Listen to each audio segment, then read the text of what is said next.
Year of reckoning. A season with hope. A season of tyranny. A season of resistance. And today, we dive deep into the final season.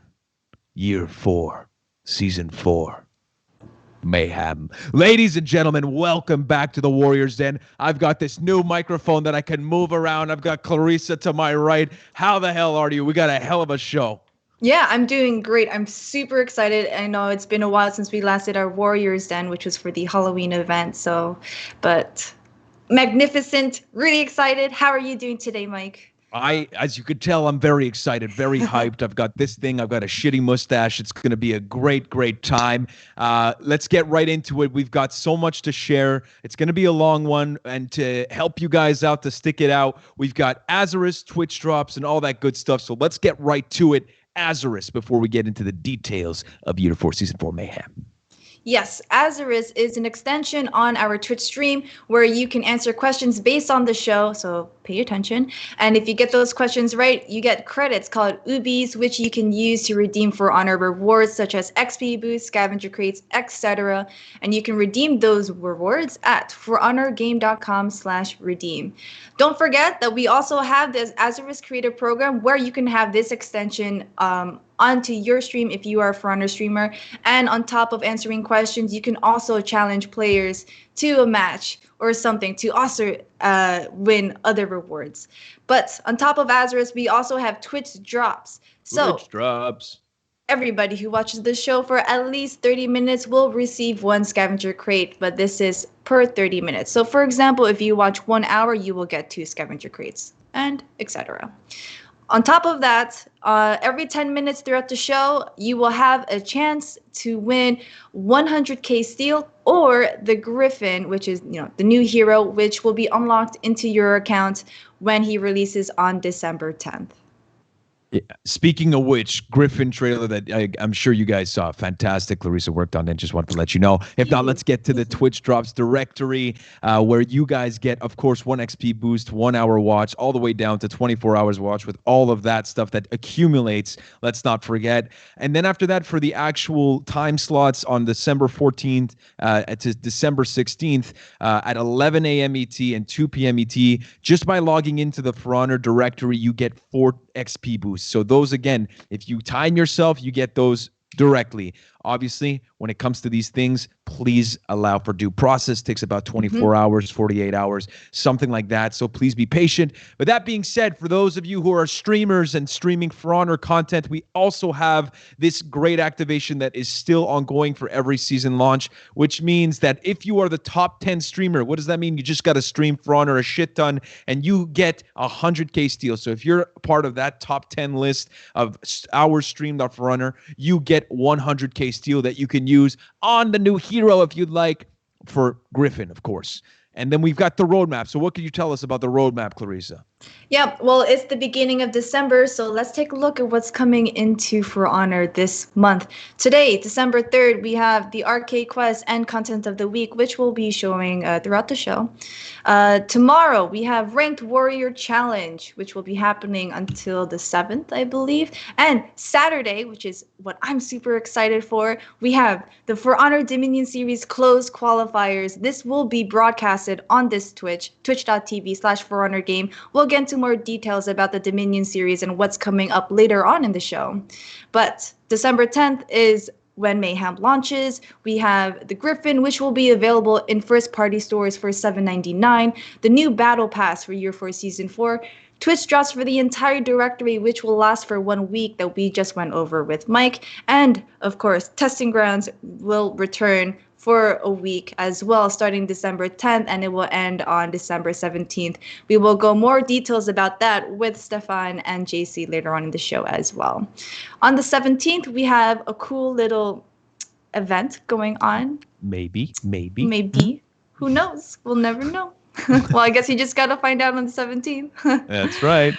The 19th, we had the last chance qualifiers pools. This means that if you did not make it into the closed qualifiers, have no fret. You still have a chance to compete to get into the finals. So make sure you sign up for December 19th if you have a team. The 24th, we have Arcade Quest. Gryphon will be available for 15,000 steel. I was about to say 15 steel. Well, hold on. Hold on. We'll discount right now. Another content of the week. And on December 25th, Merry Christmas. You have Extra XP Fest. And we're going to end the year and the month with Arcade Quest and new content of the week. Fantastic. And it's filled with stuff, like we said, surprises along the way. Today is only part of the Year 4 Season 4 Mayhem journey, but it's going to give you a great overview. And without further ado, let's head over to the narrative trailer of Year 4 Season 4 Mayhem. Let's get it. Some believe they're fighting for power, for justice, or even for peace. Truth is, these are just fancy words, not worth dying for. Me, I'm just grateful I can still fight and breathe. But I've seen many of you out there who are not that lucky. So if you think you don't have a say in all this mess, if you're in too much pain to carry on, or if I've failed you before, let me tell you this. I've come back to make things right. I will stand and I will fight for you.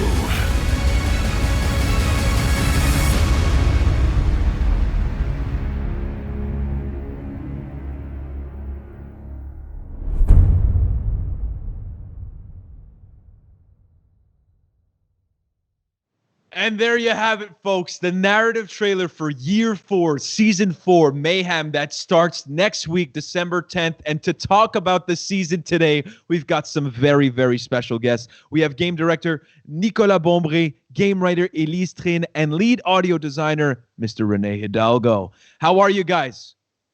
Great. How are you? Great, Mike. Excellent. I'm enjoying the fact that you guys are excited because the folks back at home want to know everything about Mayhem. So let's get started. Nico, what can you tell us about this season in particular? Obviously, this is the climax of Year of Reckoning. So what can players expect?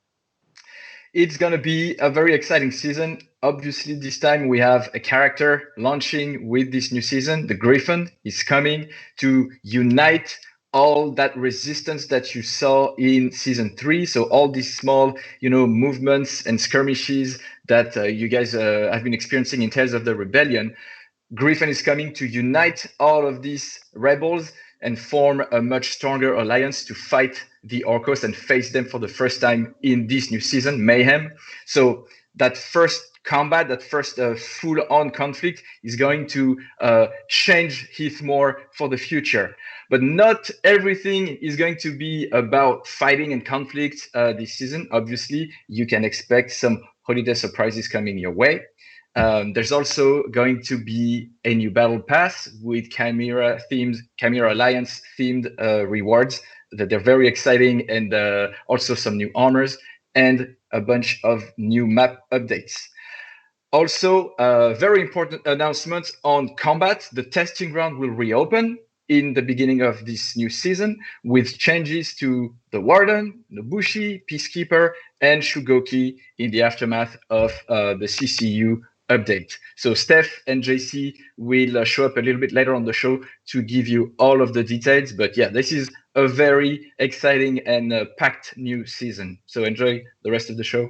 Yeah, and that is correct. We've got a hell of a show for you guys today to cover all of this, at least from a surface level. And obviously, in part of telling this story in Mayhem, we've kind of seen this displayed in our what we call key arts in the marketing language, and this is one of them that we've seen, and we've kind of seen the evolution from season 1, where it was a peaceful time, the arrival of the warmongers in season 2, and resistance last season, and now we get to mayhem. What can you tell us, Clarissa, in terms of the collaboration? Because this was part of our job as marketeers. I don't know if that's a word, but I'll use it anyway. For this season, in terms of the collaboration that we had with external artists.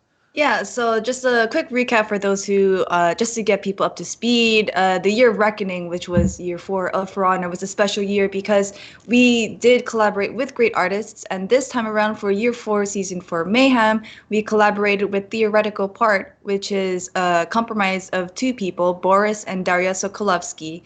And they are 2 illustrators from Russia. So with their style of mayhem, we have their lovely key art that we can see here, and there you go. and also in the trailer as well, which you just saw. But in game, you'll also be able to see the way that they represented mayhem in game, which we'll go over later on with Yuri when we go over customizations. Yeah, absolutely. And a part of the key art that we see right now is obviously the warmongers on the right side over here, and obviously Gryphon. So talking about Gryphon, this new hero, but not so new hero. Elise, what can you tell us about this new character that players will be able to start playing as soon as next week, December 10th? Yeah, so this new hero, as you can see, he has a familiar face. It's basically the beloved Holden Cross, but an older cross, obviously.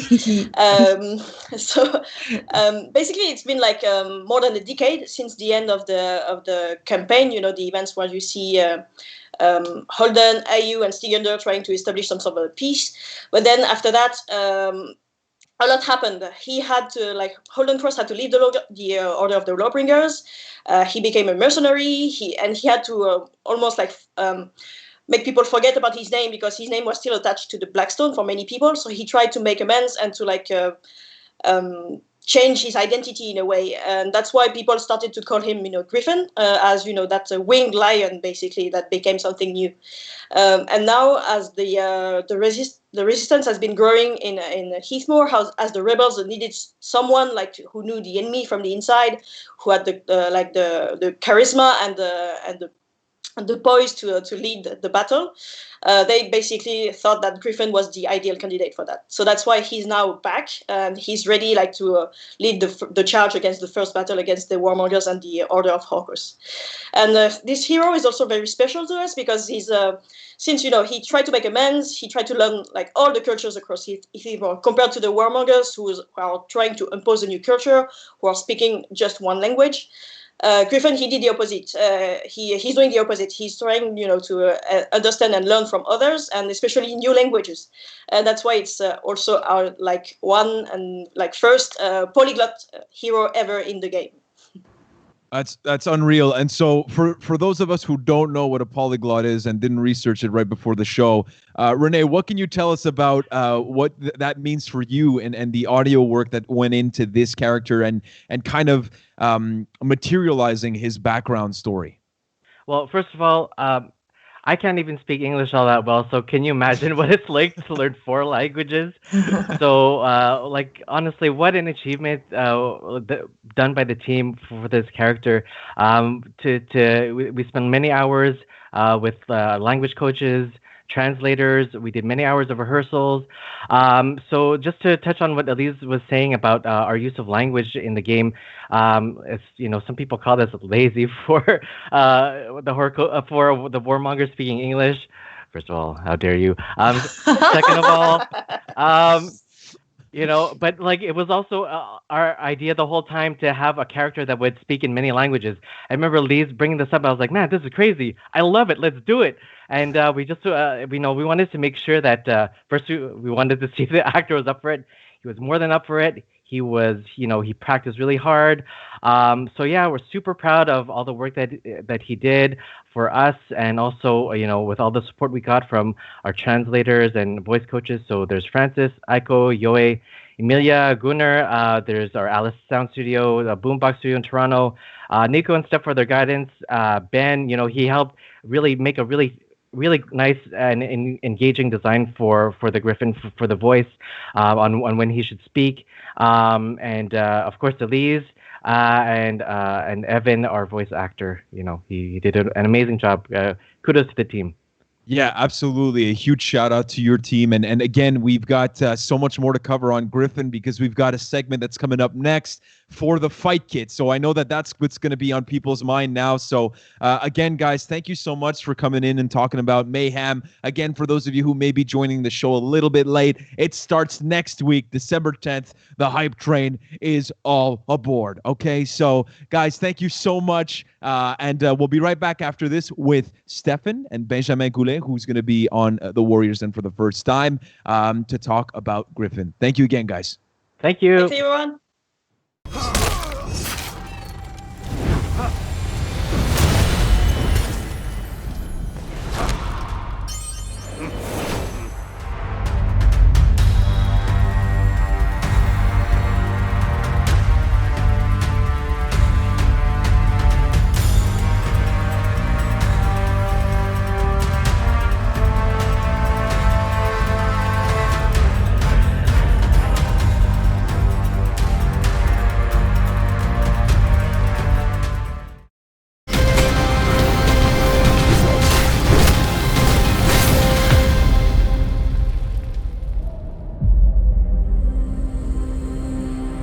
Some of you have known me under other names. Like the name of some callous demon, or the name of a foolish knight.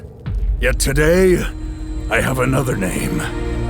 It was given to me by people who could have left me to die. But instead, they taught me the true meaning of courage.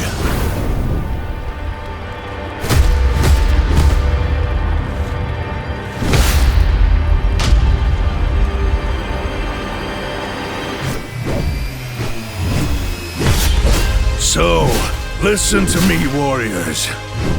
Don't let some mad tyrants play God with your lives. Fight for the people who saw the good in you. Fight for those who will want to remember you.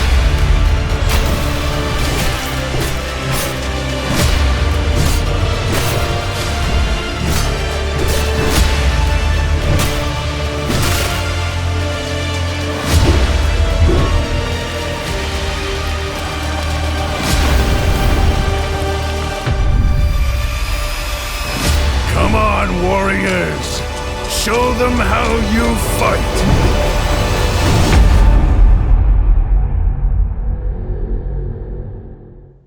And the hype train goes choo-choo, ladies and gentlemen. And we are back from a great trailer that Clarissa worked on. A huge shout out to her for the Gryphon trailer. And to talk about Gryphon, we've got two very special guests. For the first time ever, we have Benjamin Goulet, game designer, part of Stefan Juinski, who's to his left, that they already know how to look at each other through this technology, which is fantastic. How are you guys today? We're doing great. Great. Oh my God, you guys, just professionals. Okay, let's get to it. Gryphon, obviously, Elise spoke a little bit about the narrative side of things when it comes to this hero. We all know his bad guy turned good guy, and now he's a mercenary that traveled across factions, for those of you who joined late. But so let's talk about gameplay. Stefan, what can you tell us about this hero? What makes him stand out? I mean, this character is super cool. Benjamin's going to kind of run you through the whole fight kit and the feats. But basically what this character is all about is it's going to be a very strong support role. You're going to see that especially in the feats. You're also going to see it in the abilities in the group fight. It can lane, it can survive in a group fight, it can kind of shape and control the fight, and that's going to be super cool. And in terms of one-on-one, you're going to see that it's got a mix-up that it wants to live in a lot at the end of its chains.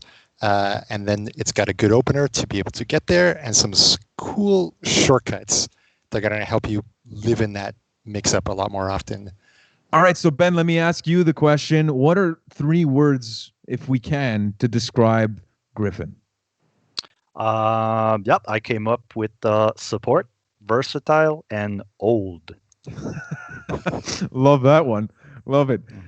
Okay. Well, speaking of those three words, let's dive into maybe his move set and the more specific side of things. We're taking a look, of course, at his emote right now. Of course, completely glorious, a true leader in every sense of the word, as you can see, with a great beard. But what about his actual move set? What can you tell us today? I can tell you a lot of things. All right, so we're gonna get right into the basic chain, basically. So it's a 3-hit chain where you can do light or you can do heavy at any time in the chain. So super versatile. You can press buttons and they're gonna do something in your chain. For your light starter, for your light chain, the light finisher is undodgeable. So you see Astra here trying to dodge. Not gonna have any of that. Boom. All right. And then we've got the light combo. So basically, if you land your first light and you do a second light in the same stance, you're going to get that second light guaranteed in any stance that you did. As long as it's the same stance twice, boom, get your combo, and then you get to your finisher. So you can see pop, light, undodgeable. So that's one of the shortcuts that Stefan was talking about earlier. This way. Next, we've got the heavy chain, which is, as the name implies, 3 heavies, and your third heavy has uninterruptible stance. And it has, I wouldn't be surprised if it has like one of the best trajectories in the game. So you want to use this in group fights, tag like 3 people in the opposite team, get some kills, maybe take some damage and trade, but you'll be pretty damn happy you used it. And then the next video shows off that, you can do heavy, light, heavy, freeform chain, go nuts, press buttons, it's going to work. And you've even got the next video, which shows off that you can also zone attack into light and heavy. So the zone attack has a 360 trajectory that comes out super fast. So again, you can try to option select someone with that, and then turn the tables and, get to your finisher and get the kill. And we finish it off with the third option for your finishers, which is the kick, which leads into a guaranteed heavy. It's a specific follow-up that can execute. So we've got the whole package, right? You've got the undodgeable, you've got the quick bump that you can't react to, and as a 1v1 kit, and then you've got the heavy finisher that has an uninterruptible stance for your group fight scenarios, or if you want to do a big brain play or troll your opponent, you can try to feint that heavy and guard break if you think he's going to dodge, and that also works in a 1v1, but mostly you're going to want to use it in group fights. And that takes care of the regular chain. We can move on to the specials. So you've got your Gryphon Shove, which is a back and guard break input. Great opener, basically, for any other character that has that kind of opener. It just works. And if you go to the next video, you'll see that it goes directly into your light and then to your finishers. So basically, you land your shove, there you go. You've got your mix-up with the finisher where you want to be. So it feels great to use. And next we have the so if it whiffs, you have a link still to your second light, second heavy. So if you've got a Jormungandr there trying to guard break you, you can just throw out your heavy and power right through that guard break and continue your chain. So it makes you want to use that move, basically.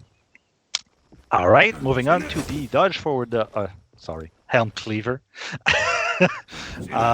So the Helm Cleaver. The Helm Official names. Excellent. Helm Cleaver is super long range. You can delay it a lot. So you can do your dodge forward and you wait for like 600 ms and you can still press light and do your move. So it's gonna be a great peel, great move to initiate the fight when someone's not expecting it, I guess. And if you go to the next video, you'll see that your dodge forward light is a shortcut directly to your finisher. So, oh my god, I said it again. Sorry, Helm Cleaver. Hey, it's all good. It's all good. It's all good, right? They know what I'm talking about. Yeah. Dodge forward light. all right. Yeah. That's what they're going to talk Yeah, whatever. All right, so we're gonna go to the Mind Cleaver next. Mind Cleaver is on a heavy input. It has ridiculous range. You can be in a group fight, minding your own business, and then you see that external indicator pop up, and you're like, "What is this? Is this a plane? Is this Superman?" No, it's Gryphon with the Mind Cleaver. And obviously, if you go, do we have a second video for this one? Yeah, okay, go for it. So you can go light combo, heavy feint, dodge forward, do your Mind Cleaver, get that roll, feel good about yourself, and then you can do your heavy finisher, which, because all of your dodge attacks are links to your finishers. So super cool. Next video is the Soul Cleaver. So you've got side dodge attacks as well that are on the heavy inputs as well. They will actually, I'm not going to stop there. Boom, go to the next video. Sick. So boom, super lots of dodge frames on it, so it's going to be super useful to dodge anything that comes your way. And then you turn the tables again. You've got your finisher because it's a shortcut. So kick, light undodgeable, mix up, super threatening right off the bat. All right. So maybe if I could sum up so far, we've got a sick mix-up, which is kick or undodgeable light. You've got a way to get there from light combo. You've got a way to get there from down X into light into finisher, and now you can shortcut there from your dodge attacks. Yes. Mm-hmm. Is there anything else that we could do to shortcut to this stuff? Are you talking about what's coming up next, or did I forget something and I'm a dumbass? Yes, I am perfectly segueing to the next one. Okay, because the next one's not even a shortcut though. But let's keep going. So you've got the Dauntless Chase, which is not a shortcut to your finishers, by the way. That's your sprint attack. This? My bad. Yeah, It's all good. perfectly It's all good. It's gonna come. Okay, It's gonna come soon. The timing wasn't there, but I liked where you were headed, Stefan. We'll keep going. Yeah, hate to see it. All right. So, sprint attack. It's gonna flip your opponent over, and what's the next one? Oh yeah, okay. So if you go to the next one, yeah, exactly. You're gonna get frame advantage as the opponent gets up. So basically, you have free reign. You can do, as we can see here, a feint guard break, that's against someone that's trying to just roll away, and you're gonna catch them. So basically, if the Gryphon lands this, they have to respect whatever Gryphon's doing next. So it's a great way to start the fight, and it does some decent damage, right? I think it's like 10 damage or something. So it's not like nothing. And then we've got the next video, which showcases another situation where you'll be in a group fight. Guy's not paying attention to you. You've got the Highlander on the side. Oh, he sees the opportunity. Boom, top heavy. There's your gang setup.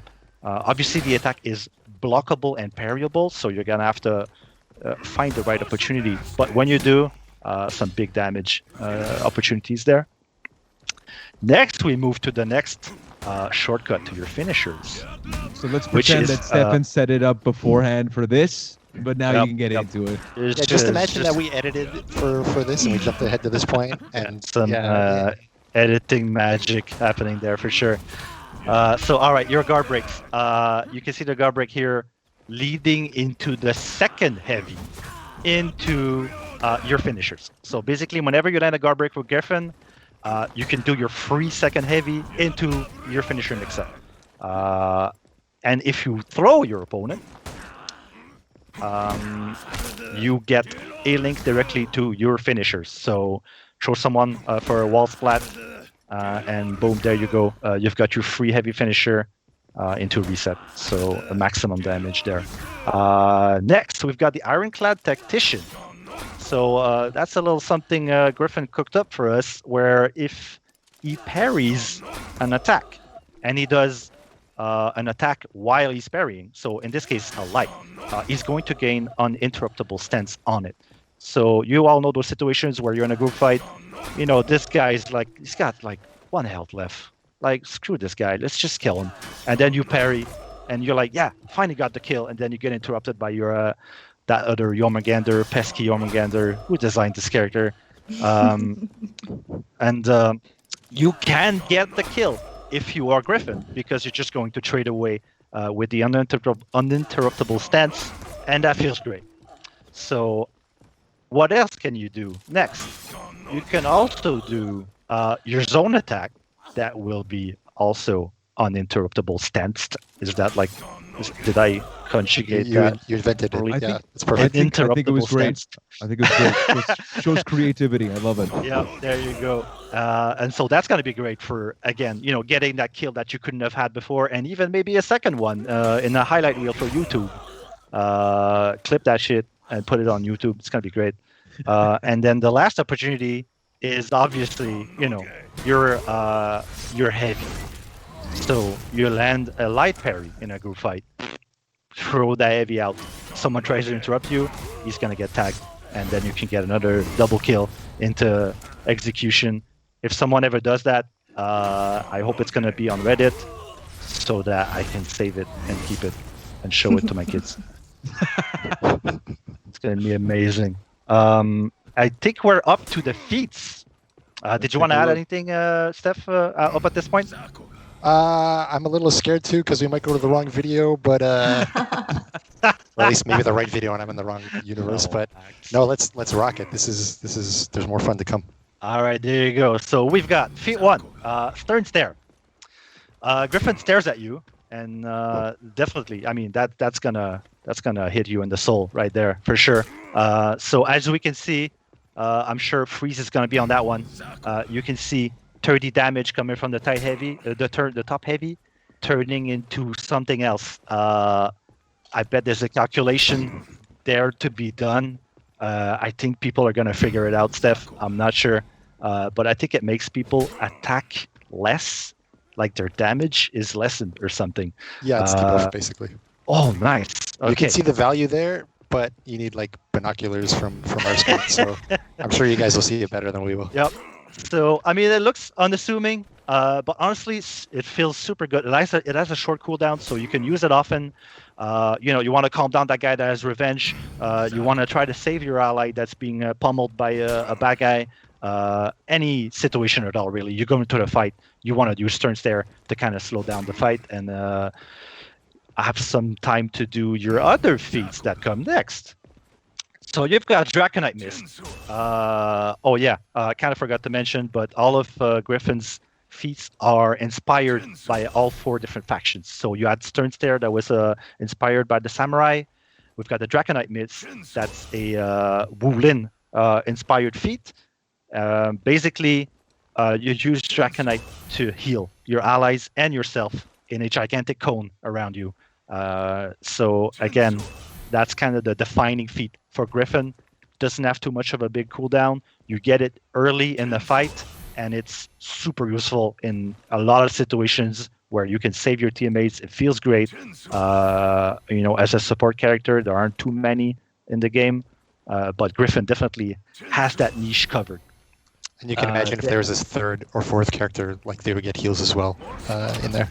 Yeah, exactly. So the more allies you have around, the more healing you're going to give. Well, it doesn't scale. It's the same amount for everyone. So we got Draconite Bolt shown up here, which is the Knight-inspired feat. It's going to throw a crossbow arrow, and if it hits an opponent, triggers an AoE from that location that will heal all of your allies around this spot. So basically, super useful when you're like, damn, am I gonna get there in time to save my friend? He's about to die. Boom, snipe shot. You might even kill the guy that you were targeting, and you're gonna save your ally, and you can come into the fight strong. And then we've got the ultimate feat number 4, Draconite Cleanser, where you use a boom. Whoa. All right. Oh my God. Love these sound effects. I don't know if effects. you're gonna hear it. I don't know if you're gonna hear it. Like hats They'll- off. They will hear it, and Hats they'll off. hear you off this, so it's going to be great. So hats off for audio design on that one. Absolutely amazing. So that's the Viking inspired feat.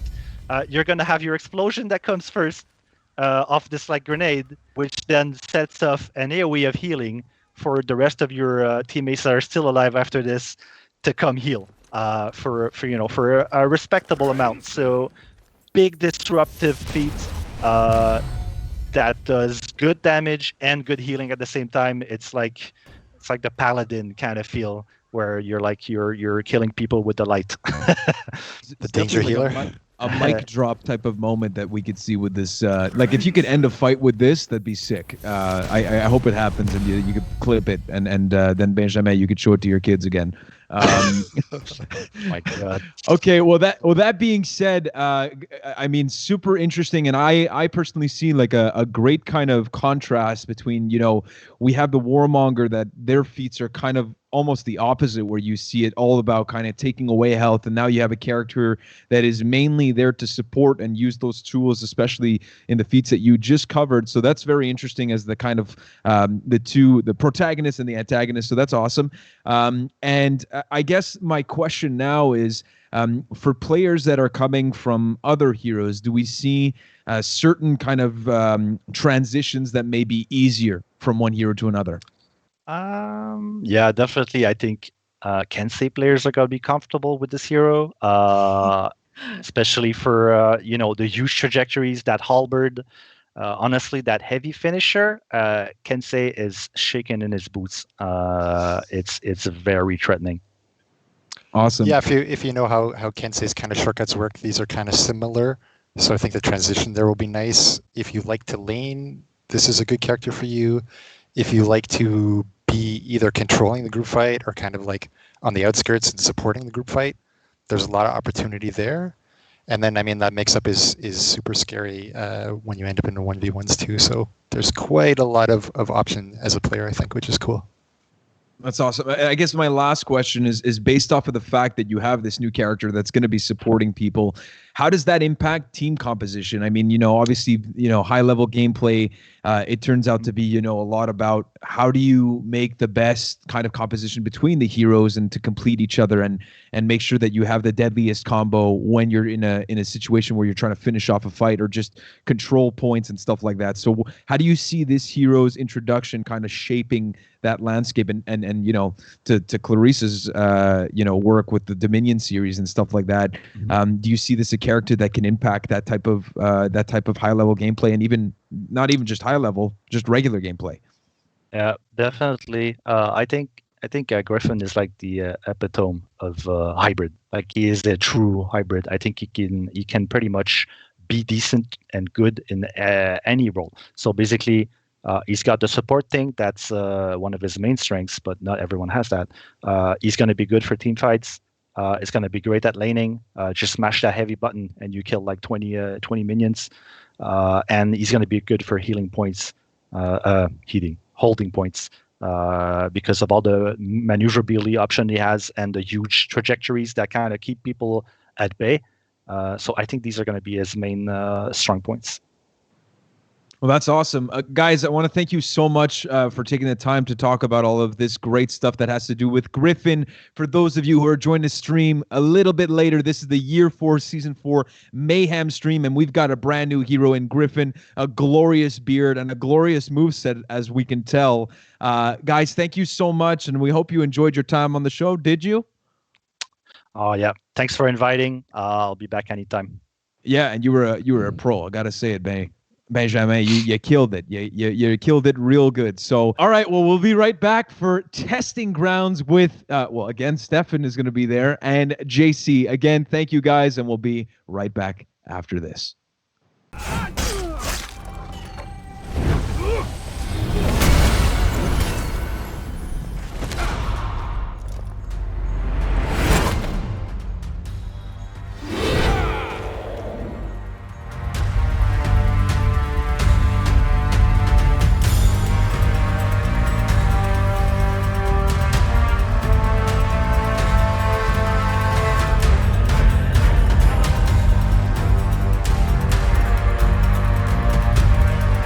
right, so now you know all about Gryphon, but now we got to tackle the huge topic of the testing grounds, and we've got the recurring Stefan Jawinski with us, but also JC Frenette, game designer, here today to speak on that behalf, on that topic. So how are you today, JC?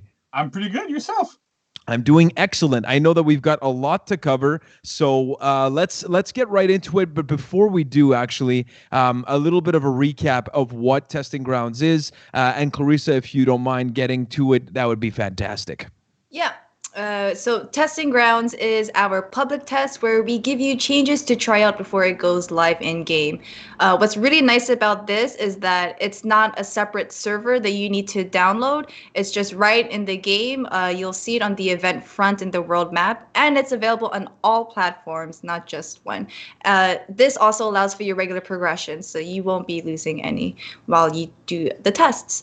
The Testing Grounds will be live on December 10th, and it will be for a week until the 17th. Times may change, but we will communicate if there are any changes. And we will be looking through your feedback on our social channels, on Reddit, and most importantly, through a survey that we will be sending out. And based on your feedback, it will determine whether these changes will go live right away or if it will need further development. But like I said, we will communicate on when those changes will go live. So make sure you play some Testing Grounds because your feedback is very, very important in this phase.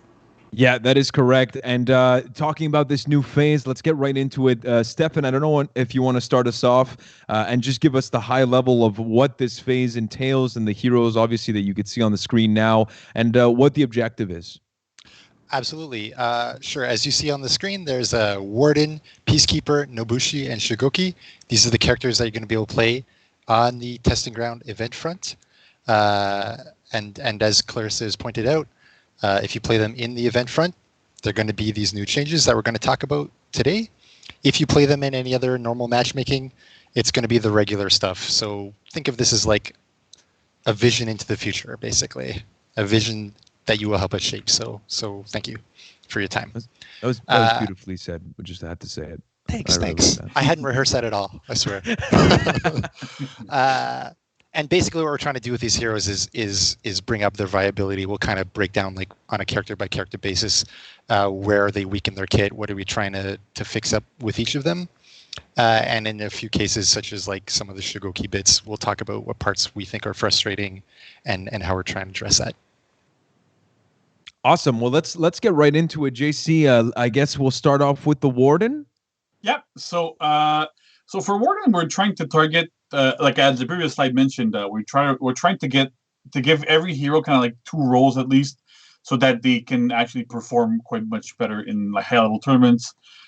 Because what we've really noticed and what we've been seeing a lot is that heroes that have a single niche generally are not picked because they're not really viable for tournaments. So for Warden, what we're going to be doing is we're trying to focus on his offensive 1v1 and also something we call offensive 1vx, which is basically when you're outnumbered, but using offensive tools to defend yourself instead of being overly defensive. With Warden, you're supposed to be capturing points with your strong offense. You're going to defend points as well with your pretty strong offense. And we're also looking to address a bit of fairness and frustration stuff that we've been seeing over the past few months and years. So just to make sure everything is a bit more fair. So with Warden, we're changing 3 modes. We're addressing Shoulder Bash. We're addressing his heavy attack, so both openers and finishers. And we're also touching a little bit on his zone attack. So let's get into it. Okay, so Shoulder Bash. So first of all, he can no longer access it from back dodge. That's a big change that's been requested by a lot of players. It reduces frustration, makes it a lot better to fight against him. So that's good. He always has a little bit of static movement when you feint Shoulder Bash. So he's always going to move a little bit when you feint to help make sure that you're able to do feint to guard break after a lot of the options we're giving him. He no longer has that little bit of extra movement when you feint the fully charged version. A lot of the times what would happen is you would do a fully charged Shoulder Bash, you would feint, and then for just like a tiny little bit in the beginning, he would move forward a bit. That made it a little bit hard sometimes to get punishes off of it. And it was frustrating for some players who felt that, my opponent was able to like see what I was doing, react, and feint. So this way, like it's super clear we don't have any problem with that. And then last but not least, Shoulder Bash can now be accessed after any of Warden's sword attacks. So we have a bit of video for this. Essentially, you can do zone attack into shoulder bash now. You can do, which is coming up, we can do, okay, yeah. So we can do, that's Valiant Breakthrough, so dodge forward heavy into shoulder bash. We can do his sprint attack, lock shoulder bash. And last but not least, we can do neutral, we have neutral heavy into shoulder bash. And then we have a final thing here where is also from his heavy finishers, right? So you go heavy into heavy finisher, into shoulder bash. We have a little sneak peek of something else there. That's pretty cool. So that's the idea. Basically, Warden with this is able to go into like any of his moves except shoulder bash goes into shoulder bash, which gives him a lot of really like potential offense. You don't really have to stop. You don't really have to rely on your lights all the time. Whenever you're throwing, if you throw out a heavy, you can go into shoulder bash. You can go like guard break, heavy into shoulder bash. So all those little options that he has makes him a lot stronger offensively to kind of offset the fact that he lost a little bit of his defensive ability from shoulder bash from back dodge. Yeah, and a good point there is like, so why those two things is like, there's a lot of dead ends in the kit, as JC points out, and we're trying to like kind of shore that up and be like, okay, so if you hit a heavy or if you hit a zone or whatever, we would like you to press another button, whatever that is. So shoulder bash is a great option for that. And then on the other side, like removing back dodge into shoulder bash is good because if you watch duels versus a warden who really knows how to play his or her class, it can be quite a stalling, boring, fishing for shoulder bash kind of deal. And we're trying to say, okay, so a little worse in that scenario for warden, but much better in any other kind of normal fight that you'd see in duel or Dominion especially. Yeah, his flow is so much better now with all of these changes. He can always flow back into whatever he's doing, so that's pretty strong. Okay, so next up, we have heavy attacks changes. There's quite a few. First, his side heavy openers have slightly flatter trajectories that makes him a little bit better in group fights. Like I was saying in 1vx, we want to improve his offensive 1vx ability. So you should be able now to do like switch target, side heavies, hit a bunch of people around you. You're going to be better. It also has benefits in the lane. So your warden's going to be a bit more efficient in the lane with this. They also have increased range. So you're able to hit people from a little bit further away. And it promotes that aspect of defensive offense that we have, where those attacks were only ever really used after a guard break beforehand. So that's a big difference there. All of his heavy finishers are now 900 milliseconds. So top was 1,000. Wait, Max, go back. So his top heavy finisher used to be 1,000 ms. Now it's 900, but his sides were 800 and now they're 900. And the reason we did that is now we can go into the video. All of his heavy finishers are now unblockable, right? So basically, side heavy finishers are unblockable at 900 milliseconds. So that gives them a lot of offense. You actually want to use them now in group fights, like we were saying before. So you can go you can maybe do shoulder bash or heavy on one side of somebody, swap target, heavy on somebody else, tag people. They just can't stay still and block whatever you do. They actually have to do something. And forcing your opponents to actually act when they're around you in this manner is typically pretty strong because it forces them to do something, and when they're doing something, they're not attacking you. So that's the big idea behind that. The side heavy finishers also have flatter trajectories and have a little bit of extra movement during their startup. So again, like defensively, you can use them to like switch target, step forward a little bit, hit somebody. You're gonna be able to like hit them a little bit, like it's going to work much better than it used to, but that's pretty good. And then the last change we've done is that all of his light attacks now chain to heavy finishers at 100 milliseconds during their recoveries. What this means is that you can always do light, fully buffer your heavy, and then if you think your opponent's going to back dodge or side dodge or whatever, you can do feint the guard break, and it should always work, which is the point here. We want to make sure this is consistent, that we don't have problems with this. Going, oh, well, like I do, you can always back dodge after a light. Our back roll actually, so that's one of the big changes there for this. So next up we have zone attack. So zone attack has two changes on top of being chaining to shoulder bash. Now, zone attack's recovery is now 500 milliseconds, down from 1,000. This is a big buff for group fights. Again, like when we look at Warlord, for example, right? Warlord has very little recovery on his zone attack. This is kind of similar. And it also helps it so that you don't feel forced to constantly go into your chains afterwards. Beforehand, you would do zone attack. You really, really had to go into your heavy finishers because otherwise you could get punished really hard. With this, it's a lot harder to get punished. So you can now just throw a zone attack at a normal point if you want to just stop there, if you don't have the stamina for it or whatever. And it also has a bit of extra forward movement, so you can use it from further apart. You can do, again, switch target zone attack and be able to like swap and go in between the opponents constantly. So that's pretty much it for Warden.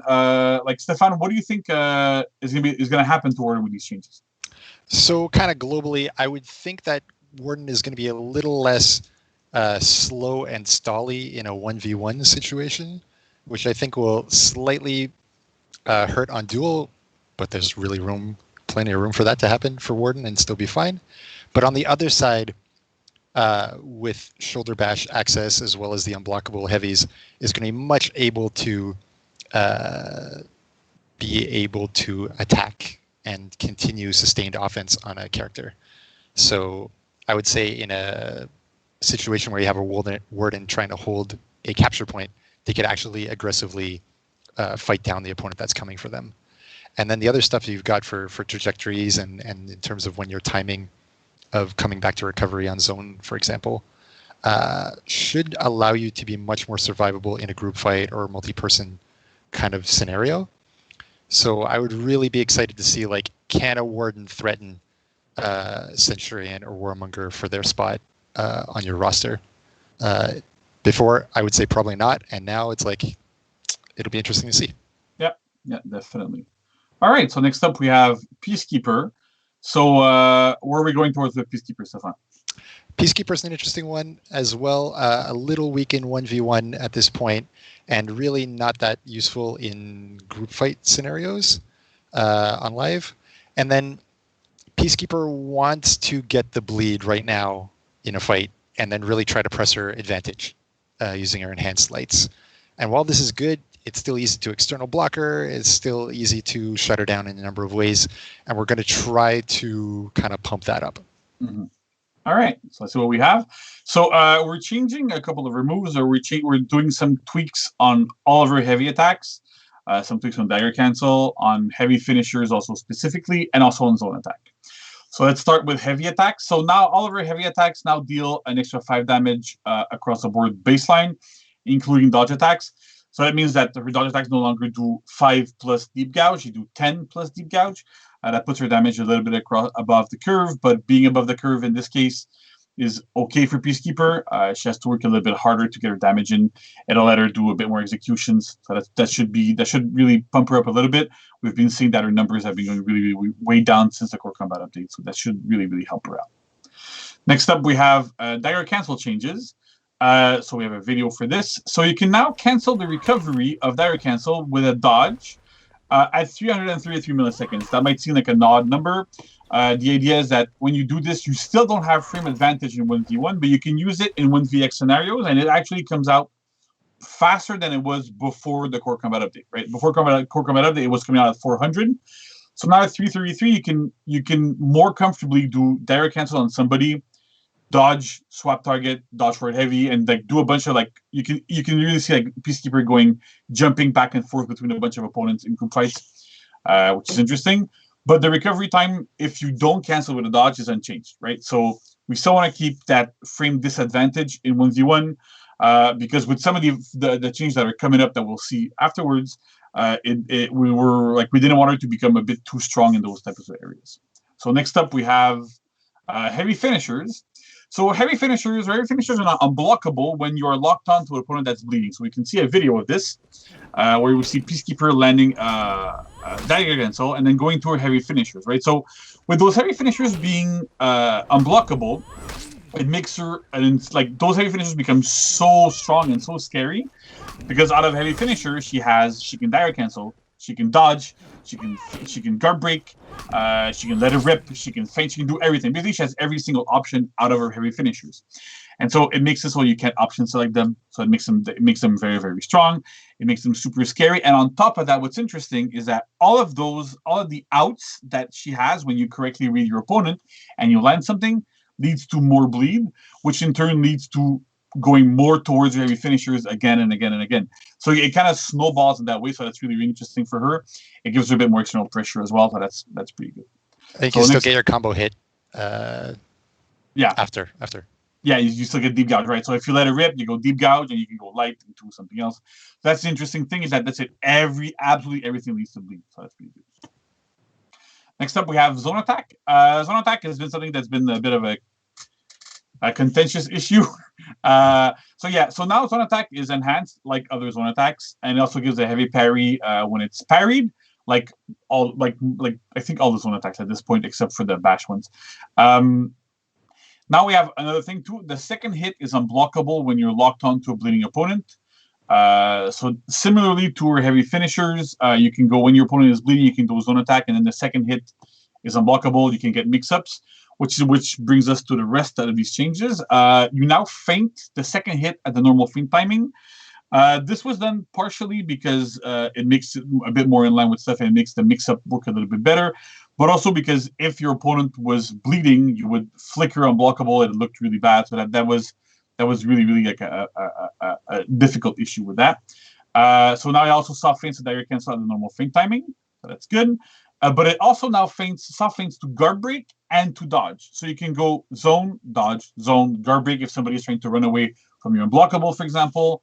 Again, that second hit cannot really be option selected. So it gives her zone attack a lot more pressure and a bit more usability in group fights. It doesn't feint as quick as it used to, but it's still like a pretty potent tool. So that's pretty much it for Peacekeeper. There's one more thing I want to add. Yeah, so we have a bit of video as to what happens with her zone attack being unblockable and then all the options out of it.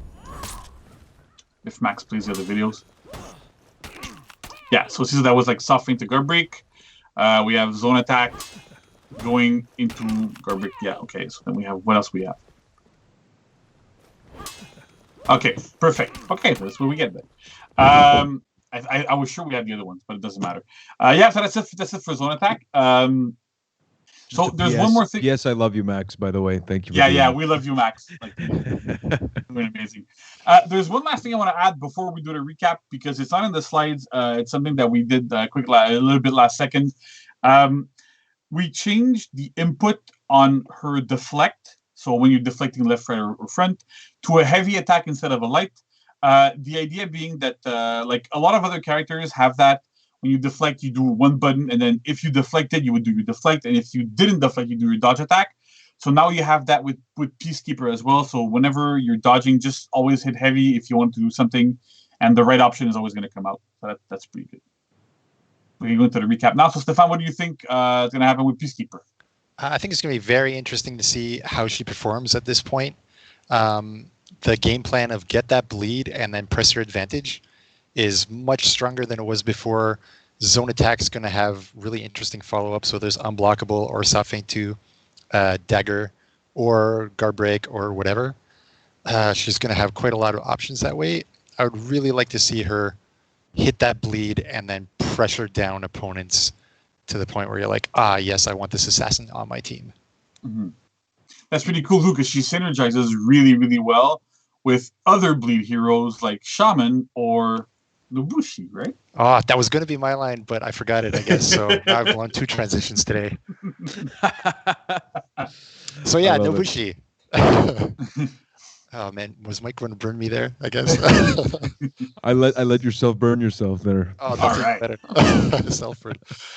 Okay, so Nobushi used to be a super strong character at the top of the meta. We nerfed a bunch of her timings. That kind of hurt her. CCU, her damage ended up at the board or slightly below for kind of the thing. So ends up not being meta at all. Basically, what we want to do is try to make some of our mix-ups start to work. Some of our timings start to be a little more beneficial towards her so that she can really compete for can she take Kensei's job as chief laner or group fighter. Mm-hmm. All right. So let's look at what changes we've done. So we've done a few changes to hidden stance, also to our heavy finishers and the heavy stance hidden attack, the hidden stance heavy attacks rather. Some changes to zone attack, Cobra Strike, and Sidewinder. So let's look at that. So first up, hidden stance. It now costs 12 stamina to enter instead of 24. That's meant to give her like a bit better flow, and a bit like it's not so stamina intensive to cancel your attacks and all these things. It gives her a bit more utility in 1v1 in the lane, in a bunch of different areas. So you should be able to go into hidden stance far more now, which is pretty interesting. Next up, we have heavy finishers. So Max, we have a video for this. So basically now her heavy finishers and the heavy attacks from hidden stance are now undodgeable, right? So this means that in a lot of the cases where you could go into kick, for example, you can go hidden stance to kick, or you can go like kicking your chains or whatever. You now have an actual proper mix-up with those undodgeable heavies, rather. So that's really, really strong. It gives her much better 1v1 potential. So that's pretty much the idea behind that. It also helps in group fights. People that try to dodge like excessively around you, you can still tag them, so that's pretty good. Next up, we have zone attack. Zone attack. We also have a couple of videos for these, but so zone attack. The second hit of zone attack was kind of really underwhelming. There was no real reason to use it. Most of the time, you would feint it like pretty much all the time. So now that second hit can actually soft feint into a bunch of different options. It can soft feint into kick. It can soft feint into dodge. And it can also soft feint into her heavy finishers, right? So you have the utility of using it in a 1v1 where you have a mix-up with kick and undodgeable. You can use it in group fights as just dodging into somebody else. You can do a lot of different things, so that's really interesting with her. It makes her a lot more viable in the lane and in group fights and in 1v1 as well, so that's pretty interesting. And that heavy finisher can be top, left, right, as you like, basically. Exactly, yeah. So you can't just go like what some pro players do when it only comes from one side, just blocking that side and side dodge or whatever. So that's pretty good. We also adjusted our stamina cost. So it used to be 40 stamina for the first hit and then nothing for the second. Now it's 20 for the first hit, 20 for the second. We'll see how this goes. It might be a little bit strong, but we'll see where we end up with this. This is why it's part of the testing grounds, correct? Exactly, right? That's the interesting thing. We can actually test this out without breaking anything. That's pretty good. And then the feint for the second hit now costs 10 stamina. It used to cost nothing. There was a bit of some inconsistency there, so that we're trying to just make it a lot more consistent, more predictable, so that in the way that it works. Next up, we have Cobra Strike. So Cobra Strike now also changed the heavy finisher. That makes it so basically what used to happen with Nobushi is you would land a Cobra Strike, right? So dodge for light or side dodge light. And then your opponent would literally just roll away from you every single time, and there was nothing you could do. It was absolutely impossible to catch them up. So with this now going to heavy finisher, your opponent actually has to stay in place, because if they try to run away, you can do your heavy finishers and tag them, which is pretty strong. It's really useful in the fact that when you're fighting against a Nobushi, you actually have to respect her when she does whatever option she does now. So that's actually pretty useful for her. And then last but not least, I think, we have Sidewinder. So Sidewinder, we have a video for this. Sidewinder also now changed to heavy finishers. So similarly to Cobra Strike, you could roll away from every option she had. So now you can just go into heavy finisher and tag people. It also creates an actual good mix-up with her kick, because she can go Sidewinder into kick. So with this way, you can go Sidewinder into kick or heavy finisher if you're in a 1v1. Have a little bit of a mix-up afterwards, or make sure at least that your opponent's going to stay in place. And the other thing we did to Sidewinder is that the chain timing options to all of her chains used to be at a static 500 milliseconds after the attack. So now what we did is you can chain a little bit earlier at 400 milliseconds, and you can also delay them up to 5. What this does is it gives her more utility in the lane. One of the problems that she had in the lane is that because her timings were so strict and so late, she had a hard time fighting off and contesting the lane, or defending the lane against other characters like Conqueror, for example, or Kensei. They have like much better ways of controlling the lane. So with this, she should be able to come back into the lane and control it a lot more to make her much more viable in the lane. So that's it for Nobushi. Stefan, what do you expect is going to end up happening with Nobushi here? I think it's going to be very interesting. She's got much more ability to lane and be safe in the lane, as you said. She's got some ability to actually make her mix-ups work and threaten, normal 1v1 or small group fight situation. So that's going to be interesting. You can't just straight up roll every time you see her go into hidden stance or after some of her other attacks. So there's going to be entire pieces of her kit that she never used that she will now attempt to use. So I think that's going to be great. Will she threaten for a Kensei spot? Will she go up to like JJ level? Where will she end up? We'll see. But as you said, she's got friends now with shamans all over the board. PKs being thought about at this point. The synergy is there. Great. All right. And then our last character we're going to be looking at, who's the guy I dream about being every night, Shigoki. So we're targeting some things for Shigoki. Stefan, what do you tell us about it? Shigoki is a strange character. Not super effective in Dominion or high-level play, mostly. Crushing newer players and weaker players because that's what it does. So right now we're going to try to bring down frustration for full population dual and Dominion type stuff. And at the same time, try to reduce the super polarizing matches of like Shigoki versus Conqueror, which is heavily like what can Shigoki do against Bash? Nothing. And on the other side, what do you do against a Shigoki if you're, I don't know, an Orochi or whatever, and you don't have a melee, and you're eating super armored lights, hyper armored lights, untriple stance lights? Pick your turn. Yeah. Yeah, exactly. So let's look at what moves we're changing on Shigoki. So we're doing tweaks to his light attacks, to Demon Embrace, and we're giving him 2 new options. We're giving him a forward dodge attack and also a side dodge attack. So let's start up with light attacks. We have a little video for this. So his light attacks are no longer armored. They're still enhanced. They still have the other products. But as you can see in this video, he respects the Core Combat Update Frame Advantage rules. It also makes it so that you have to be a bit like you have to be a little more smarter when you play with Shigoki and just not mash lights constantly and be able to trade all the time. We're expecting this to make him a lot less frustrating, and it really like he suffers from it a little bit, but it's not the end of the world. He's still able to go into his offense. Next up, we have Demon's Embrace. So Demon's Embrace, we also have a video for this. We completely removed the armor from it. So you can see here, like the Warlord hits him super late into it. Part of the reason for that is that it's, if I remember correctly from the data that we have seen, that move is the single highest landing move in the entire game. The data seem to show something like above 80% hit rate with it, which is incredibly high. A big part of that is because it's armored, and then you could. It's really hard to play against if you don't know exactly what option to use. You could do dodge attack into it, and then you would still trade, and it would still hit you, and it was super frustrating for a lot of players. So we removed it entirely. So now you can still use it as a ganking tool.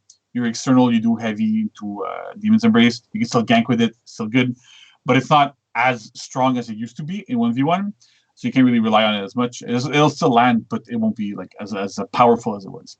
Another thing we did is also we lowered the recovery to 1500 milliseconds. It used to be 2000. And on top of that, you regain the ability to block at 1200 of this.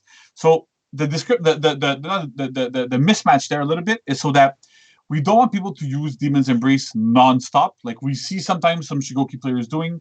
So the recovery is still a bit high. But being able to block at 1200 makes it so that beforehand you had players that could roll away and then do a dodge forward heavy and still tag you, or be out of stamina, do like forward step heavy and still tag you out of it. With this, you'll be at least able to block whatever they do. So you're a bit more safe when you use it, but you can't just spam it constantly.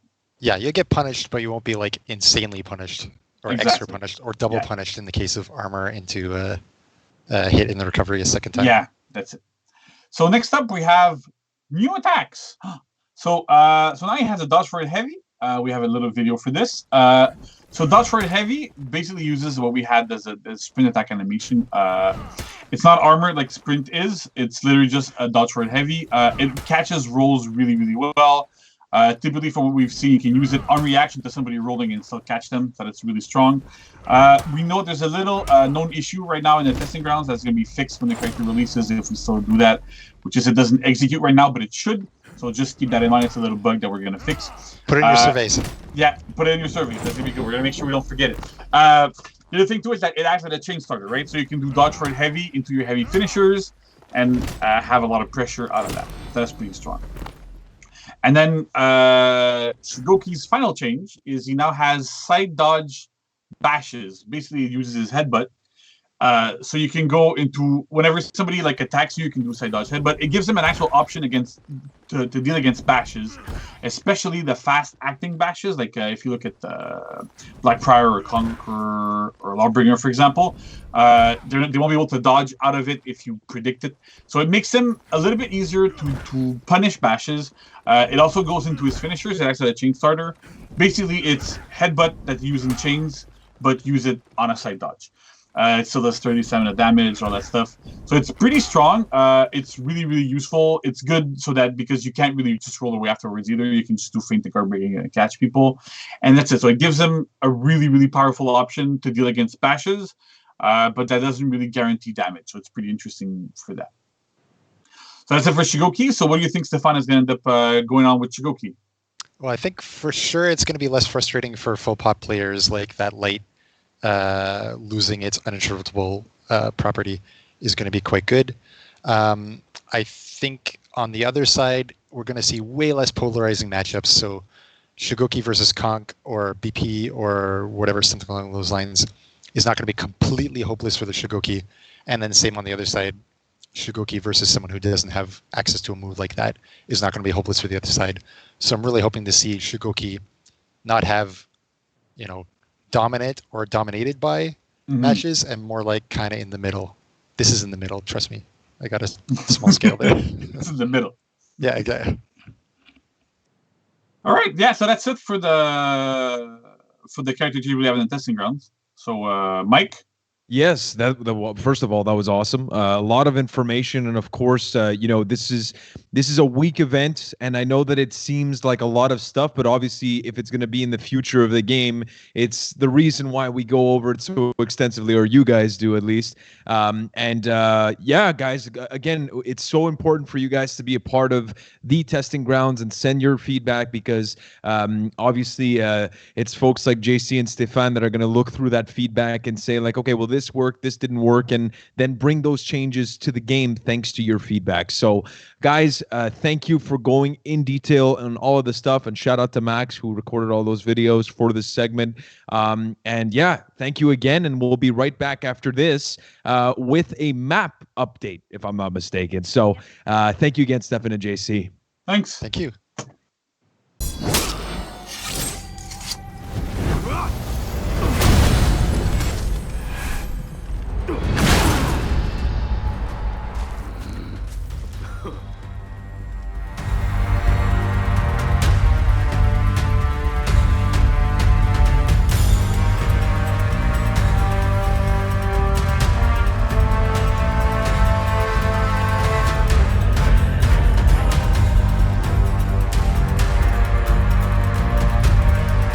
Joined back now with another special guest. It's Mr. Edgar Orlando Oliva. Yeah, that's right. That's what the O stands for. To come and talk about Beachhead today, another map update that's part of the patch next week, starting on December 10th, for those of you who are joining us a little bit later.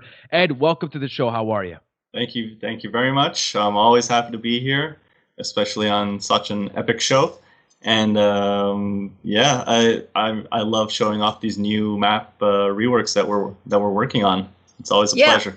It's amazing. I know the last time you came on was last season, where you went over Sentinel and also mentioned a few other little map reworks that were in the patch notes. Mm-hmm. So what can you tell us that's coming into year 4, season 4, Mayhem?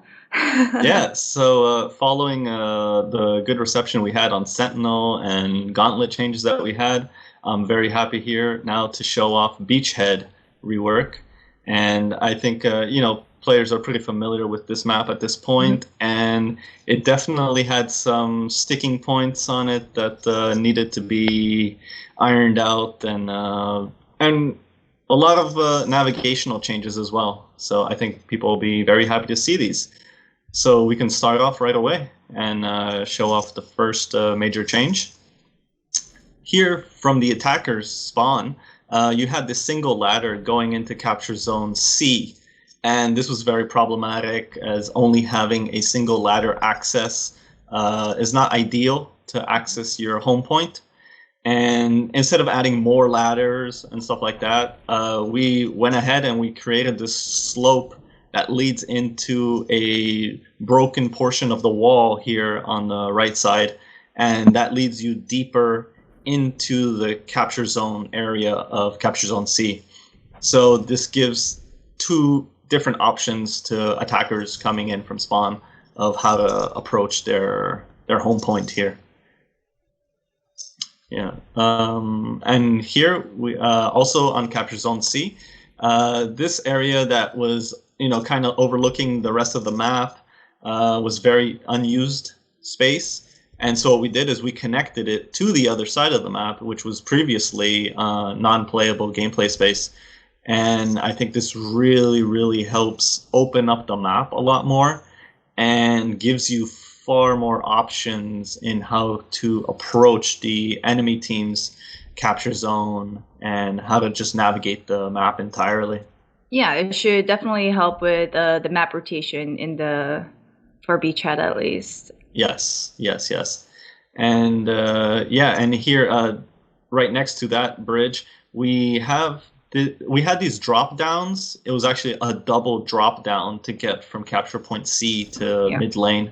And, it allowed a lot of drop attacks, and it was problematic in that sense. And it didn't allow you to go back up through there. So we added a staircase, which now connects Capture Zone C directly to mid lane and allowing you to go back and forth between them freely, without necessarily having to worry of drop attacks unexpectedly along almost the entire side of that area. And this ladder here, we also positioned it for more comfortable access to reach the higher point of Capture Zone C. So I think that'll change a lot of, it will become a lot more dynamic. And this area here that you see, this was the opposite side facing Capture Zone C, which is, again, it was unplayable space. And what we did was we completely opened that up now to player navigation.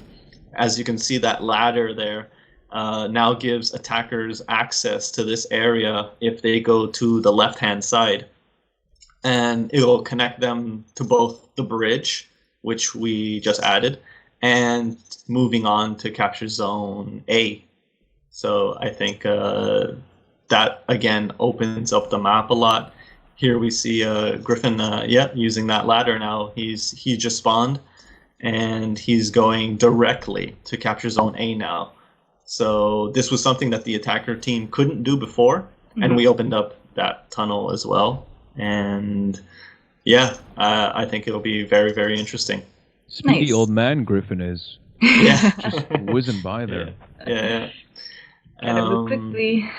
Yeah. Nice. So are there any other changes to Capture Point A on Beachhead? Yes. Well, now that you mention it, we did make a few changes to Capture Zone A, and you'll see that it's a lot less spiky in there now. So I think this was something that, it was an ongoing issue between players, so warlords, sad emote, I know. But I think it very much makes Capture Zone A a lot healthier for it. I think those spikes were a little too gratuitous, if I may say so. And I think, as I said, it's a lot healthier of a Capture Zone area now, where you can comfortably fight in without having to worry too much about the warlord or the raider just charging in, and goodbye. Awesome. So, and here's another area in which the map needed some love. It was the lighting of Ashfeld. When you picked the Ashfeld lighting location, it was very dark. One of probably the darkest ones we've had in a map. And so we really brought in this amazing sunrise/sunset, kind of lighting to the map. And I think it really, well, first of all, you can see a lot better your surroundings and everything, which is obviously a plus. But I also think it gives it a little more flavor to that, rather than just that pitch darkness that we had. That here you can barely see the fortress in the back there, and just these little lights that pop out from the darkness. But I think in bringing in this new lighting mood for Ashfeld, it definitely makes it pop a lot more. It almost seems like here we could beautifully see this fortress in the back now, and it's almost as if the fires have engulfed the sky and kind of gives it that orange hue that we see throughout the map. And I think it's really cool like this. Great. So for at least in the Dominion game mode, we added a bridge.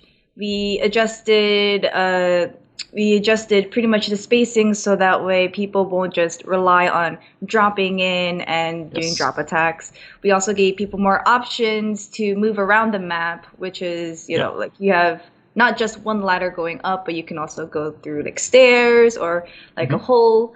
And so pretty much promoting a healthier map rotation. Are there any other changes to Beachhead outside of Dominion? Yes, as you know, whenever I get the chance to work on one of these reworks, I always take a look at duels and brawls and see what can be improved upon. And so this fighting area here that takes place at Capture Zone C, I felt it's always weird when you have this narrow passage between two wider areas.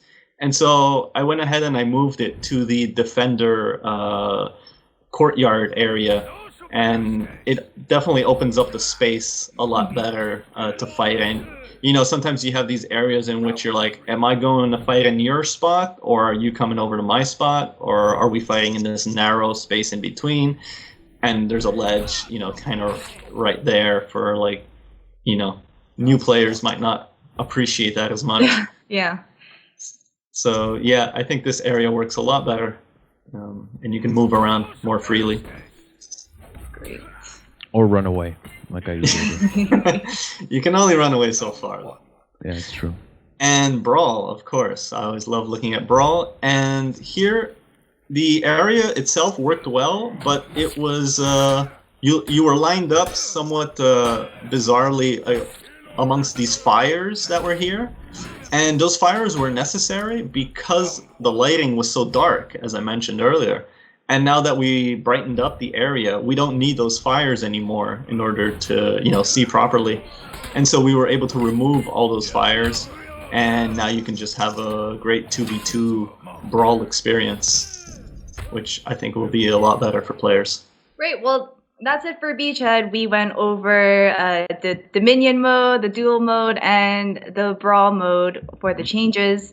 Ed, thank you so much for coming on to talk about them. Do you have any last words for the players? Well, yeah, as I said, I take pleasure in improving and reworking aspects of these maps, especially knowing that the community really seems to appreciate them. And it makes the modes so much better. And of course, the changes made in Dominion also reflect in Elimination and Skirmish, for those of you who like to play those modes. And again, if you guys have any feedback, comments, I always look forward to reading stuff on that. And we'll see what the future holds. Yep, well, there you go. Well, there you have it, folks. So that's the end of this map segment. The next one will be back with Yuri and Andrew to talk about customizations and the Battle Pass. So we'll see you next. Thank you.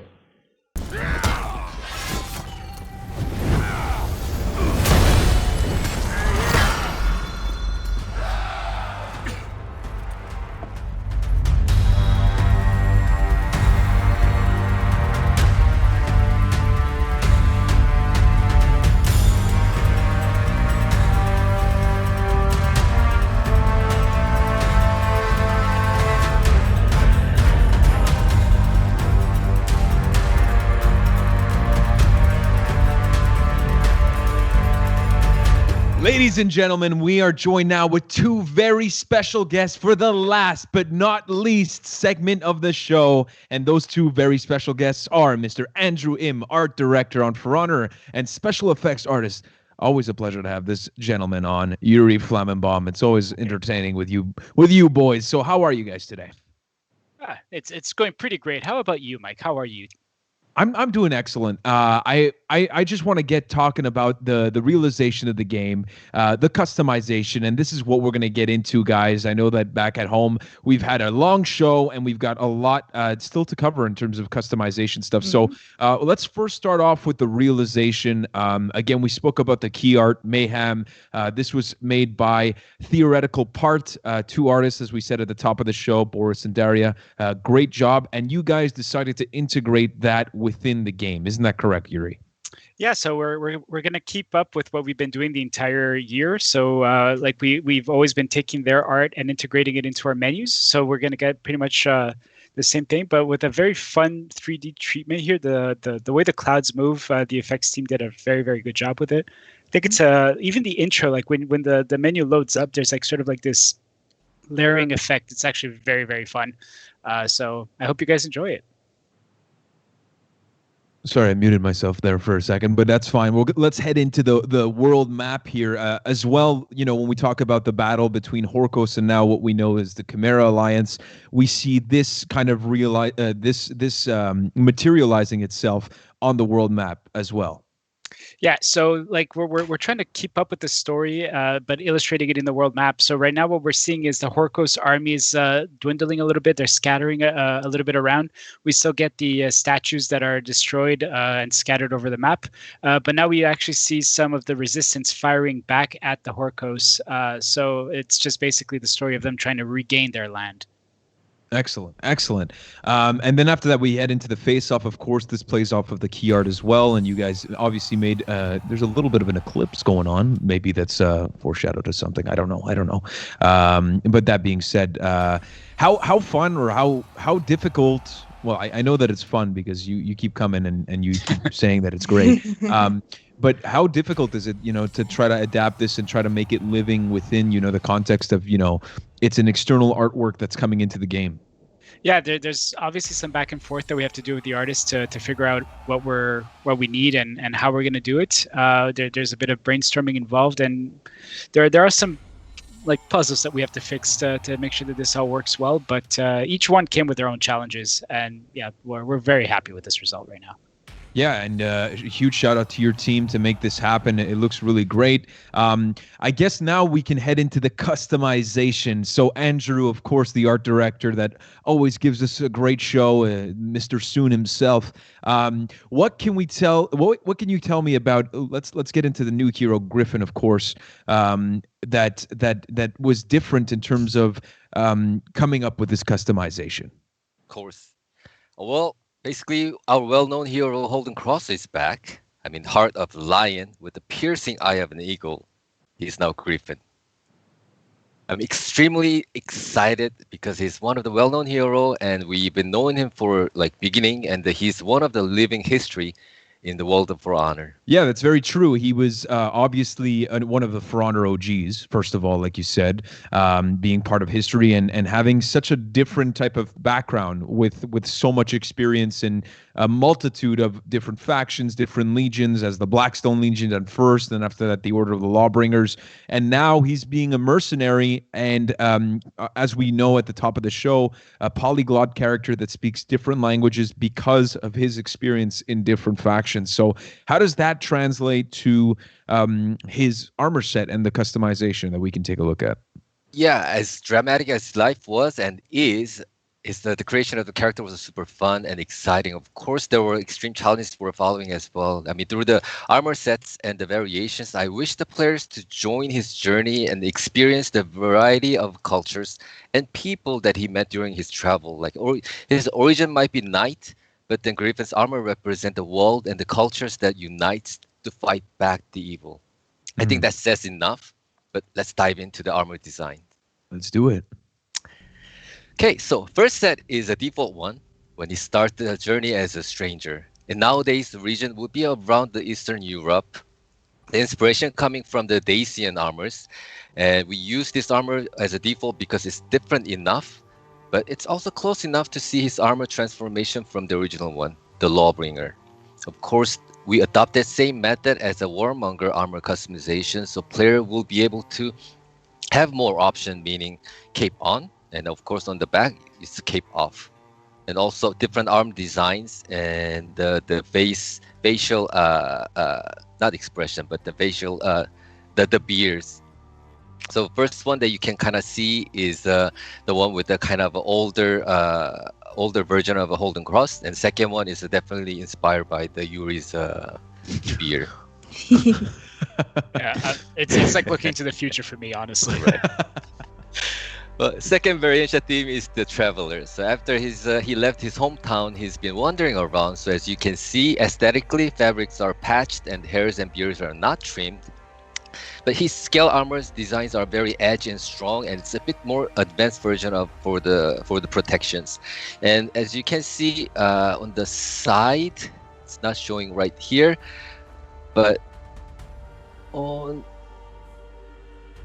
the right side from the image, he carries a Draconite. That's this. Well, basically, I hope at least explains a bit more about this one and from the lore. And the theme of the third variation is the hunter. He had to hunt to survive in the wilderness and the desert. So, but the wolf on his head also hints who he will be fighting against or hunt when he's back from his journey. So there are also some Viking aesthetics that is starting to reveal. So more variation will come in TU2 from this journey that from Eastern Europe. Very nice. So again, these are the variation. These are the variations of the set one. The initial set. Okay, awesome. And now the second set, which will show up really soon, will take the journey to the land where in nowadays Asia. As it shows, Mongolian-influenced armors were presented to Gryphon. Not only in the battlefield, but he experiences more of different cultures and understands their lifestyle. The movie The Last Samurai introduces well of a Western culture amidst the Eastern and how difficult it is at the beginning, but at the end, the main character blends and adopts samurai cultures. And when this happens, when they respect each other and try to live together, two becomes one new cultures. So this is when we're at the For Honor Year 1 trailer. The old three factions were almost made it, but then they failed it to unite it. But then this time he might be trying to kind of unite them together. I see. So other variation at this point. This is another variation that you can see with a different alternate material treatment. And other variation, this one, at this point, Gryphon meets the new culture is the culture of a Korean. The scaled armors are unique points. When he sees, when we actually see the Korean armor, and what's interesting about this armor is how colors were differently treated with each row of a scale. So each line will take different colors as the theme alternate material in the third color from the color chart. And another unique thing and fun part is added some on the, I don't know, is it called the pon-pon? The top pieces? I believe, yeah.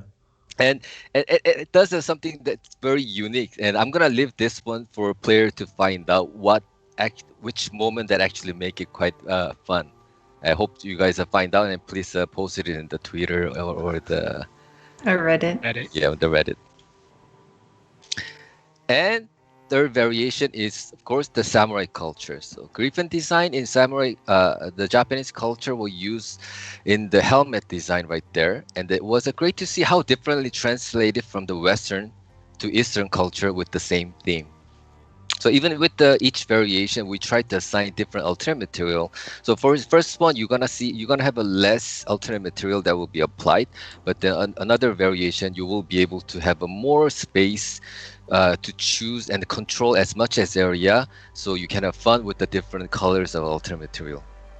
So this is the first one, and the other one is the second one. Very nice. But make sure that these videos really kind of give the whole picture. That's why we're taking our time. So just absorb it. You know what I mean?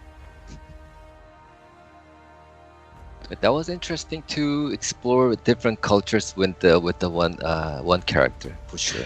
And so correct me if I'm wrong here.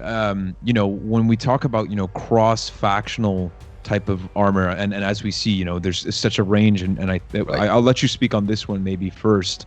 I'll come back to my question. Yeah, I mean, this one is, of course, you can see it is it's inspired by the Greek. Well, since this is the kind of closest time from his journey, so his previous armor kind of remains within the design to give a hint of the periodic order of his journey, and it has a very distinct design of Greek armors, like how the ornament on the helmet and the cape, of course, is on and off. It's a well protected all over. At the same time, it's a bare feet to attract the gladiator for sure. And for our Greek players, if you really want to stay true to their homeland, it's Elada. If you want to say that, Elada is Greece, I believe. Elada. Okay. Beautiful. Elada. And this is another variation coming from the first one, and this one is well, basically it's kind of pimped up version that he still had some money in the pocket, I guess. So he's adding a lot of engravings and love it. Nice ornamentations, and it's just the bling bling version of previous ones. And of course, another quite cool thing is that his visor is kind of open, something that we wanted to try out. And also that was not possible before, but then now since we placed the ornament on the shoulder, this is happening. Very nice.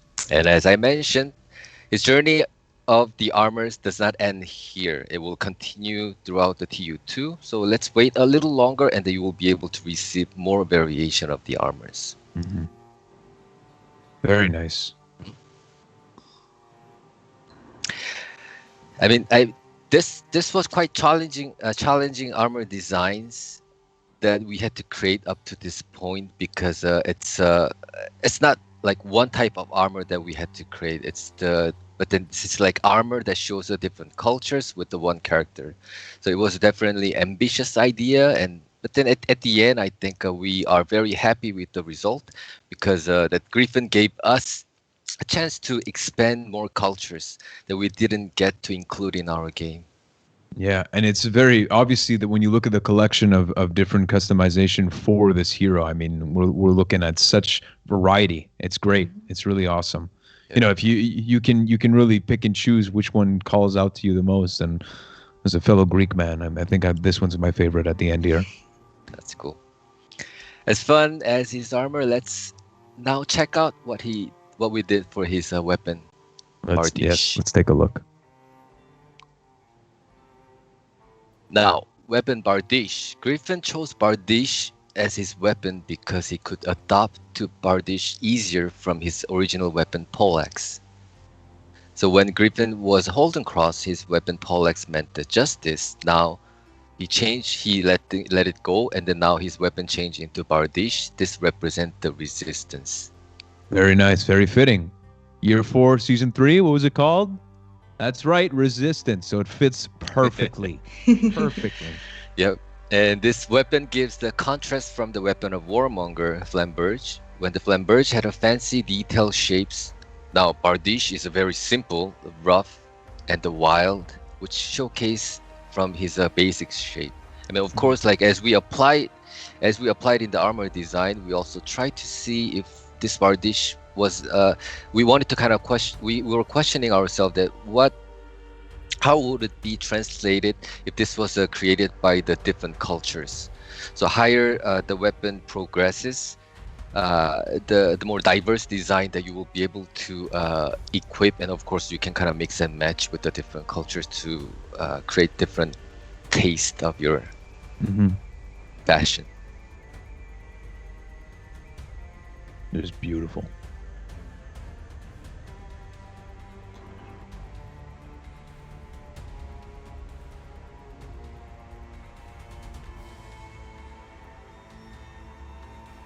And some of these would be so annoying to clean. Oh, for sure. Must be like your beard a little bit, It looks worse on video than it is in real life. Hey, look at me. Look at my facial hair. It's nothing to say here. You started that in March, didn't you? Actually, I started it when I was 16, but thank you for asking. Of course, again, a fantastic job from the Chengdu studio, from the design to the modeling, and they did a fantastic job. The Swan Yeah, and the Unicorn, best absolutely. ones, hands down. Yeah, these are sick.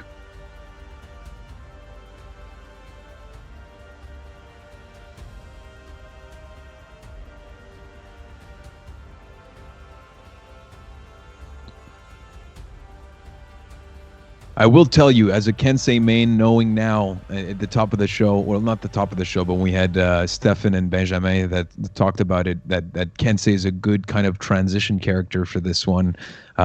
With this customization, I gotta go out there and try Gryphon with this. It's unreal. Of course. And I can live out my fantasy of finally having a beard, so that'd be great. now taking a look at the full collection of all of these Bardishas. Is that how, is it Bardishai? I don't know how to pluralize that, but I think it's a look at Bardish. these. Yeah, Bardish. Bardishes. It's like shrimp. No shrimps, right? Look at this. Oh my. Beautiful.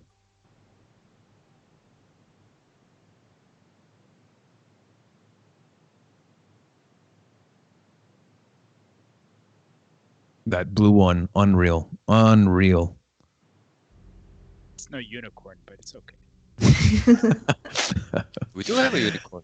All right, okay, so we're heading right into it. Now we're taking a look at the other armor sets, or variations that I should say, for the other characters for Year 4, Season 4. Mayhem, for those of you who are joining us a little bit later. So what can you tell us about the theme for this year, or this season? Well, this season's armor variation, warriors are ready for the grand battle. They equip the most badass armors and will jump into the battlefield. I mean, it's as important as a skill in the battlefield. The aesthetic is also very important. Of course, you gotta walk in and give a statement. You know what I mean? Or else Exactly. you gotta do it in style. So that's one of the badass ones that you can equip it from the Year 4. It's the last variation for Year 4, and then make sure to show off your armors in the battlefield or at the podiums, or if you might lose, but then lose the battle, but then you can lose with the good style and fashion. Yeah, absolutely. So then you're basically not losing at that point. No, actually, there's moral wins. I don't care what anybody says. At least that's what I tell myself. Everyone wins with the good style. Look at the Kensei. Beautiful, beautiful. The bird mask. Yeah, very nice. And we're going to get into a little bit more of the birds later on with Yuri talking about the battle pass. So again, we're taking a look at the full armor collection here for the variations that are available starting December 10th for Honor's Mayhem season, the conclusion of Year 4, Year of Reckoning. I was thinking a while about that bird. Which bird? That you're talking about the Gryphon, huh? Yeah, yes, exactly. Sorry, it's a lion bird. If you want to start spoiling things right now. But... Well, listen, I'm good at that, so no problem. What are you laughing at, Yuri? Let's take it back a little bit. It's fine. I'm sorry. That's awesome. I love the straw hat for the Nobushi as well. So Mm-hmm. Now we're moving on to Viking. Believe so. Raider. Oh, nice pants. Also very simple, the helmet.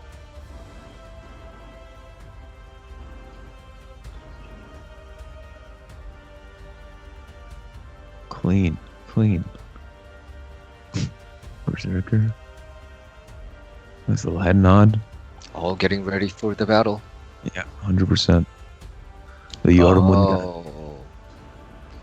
That is one strong-looking feller.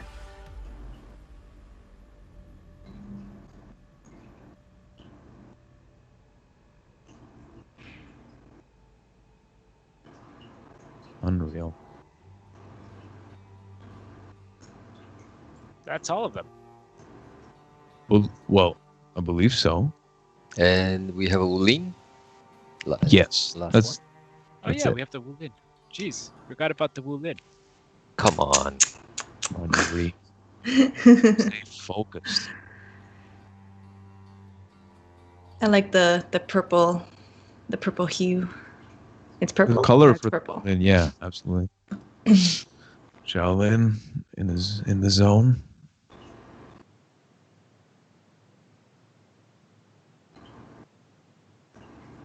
And Lucia and JJ. JJ just ready to go. You could just tell. Print. You know, it's serious. You're a huge fan of leopard print, eh? I can tell.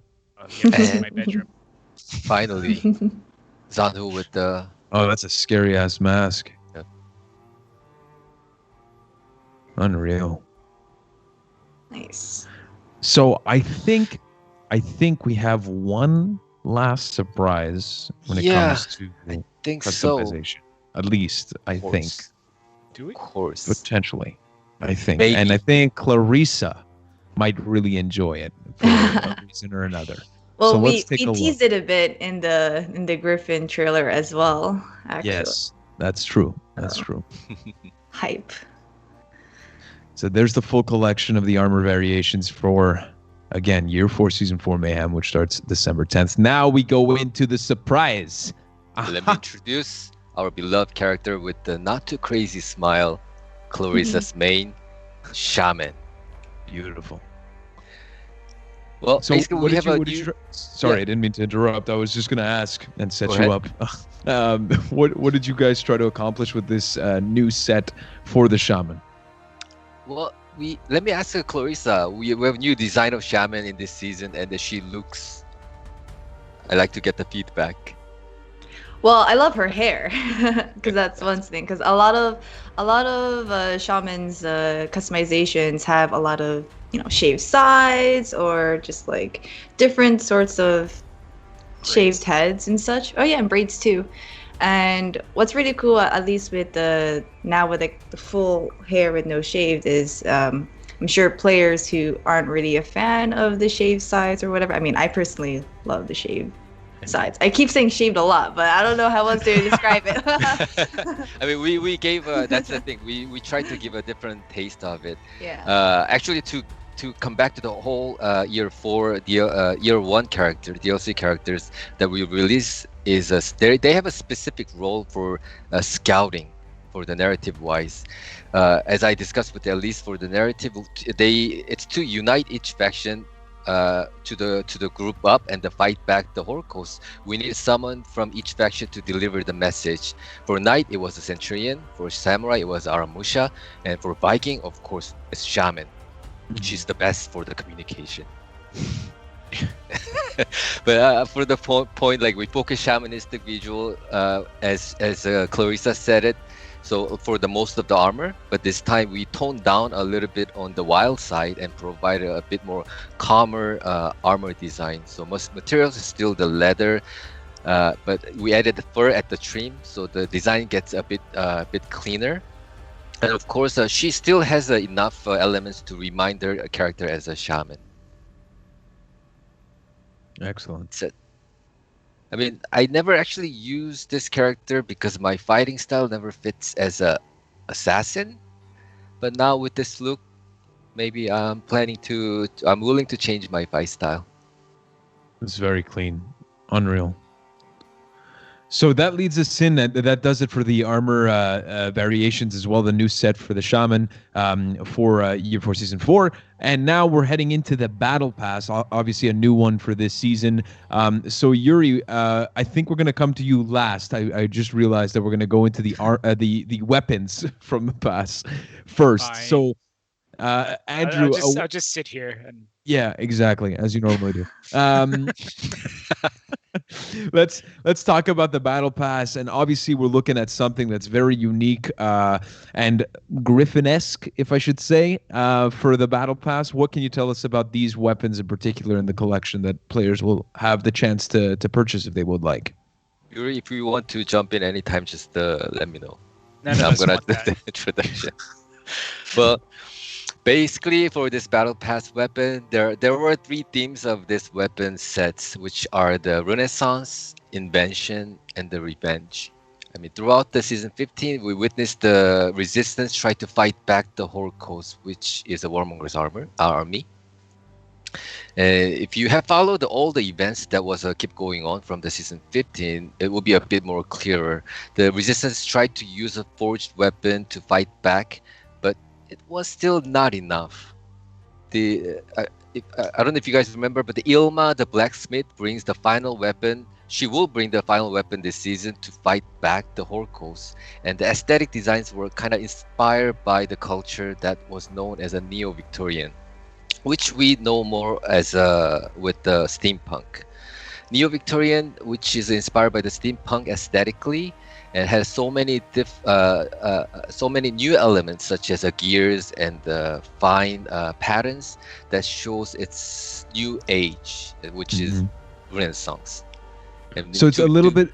Yeah, go ahead. Sorry, it's a little bit of like a development, if I can say it that way, in terms of the way that they're forging weapons now. Yes. It's like almost like a new methodology that allows them to have this new look and maybe more effective weapons, if you could say it that way. Well, it's still not, the same not actually, weapon. but you know what I mean, like because it's it like doesn't have the innovative. mechanism of it. Yeah, but exactly. We wanted to kind of aesthetically, visually explain to the player that okay, something new has been arrived, and then we are creating something different.